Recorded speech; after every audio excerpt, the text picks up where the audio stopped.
Hello বন্ধুরা, কেমন আছো তোমরা সবাই? আশা করি সবাই খুব ভালো আছো। তো আজকে মিষ্টি কুমড়োর আলু সাজনা দিয়ে তরকারি করতে নিয়েছিলাম। তো মিষ্টি কুমড়োটাকে আর আলুটাকে একটু ভাজা ভাজা করে নিই।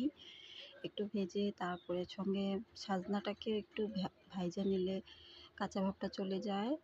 তো ভাজা হয়ে গেলে এখন একটু তেল দিয়ে কড়াইতে পাঁচফোড়ন, শুকনো লঙ্কা, তেজপাতা দিয়ে এটাকে নেড়ে নিলাম। তারপরে এটার মধ্যে সর্ষে বাটা একটু দিয়ে দিলাম। সর্ষে বাটাটা দিয়ে একটু নাড়াচাড়া করে তারপর একটু হলদি, লবণ, সামান্য একটু লাল লঙ্কা গুঁড়ো দিয়ে এটাকে মিশিয়ে নিয়ে একটু চিনি দিয়ে দিলাম। নিরামিষ তরকারি একটু চিনি দিলে মিষ্টি মিষ্টি ভালো লাগে। তো এটাকে একটু নাড়াচাড়া করে নেব। নাড়াচাড়া করে একটু ঢেকে দিই। তারপর একটু পুদিনা পাতা নিয়েছি, চাটনি করব।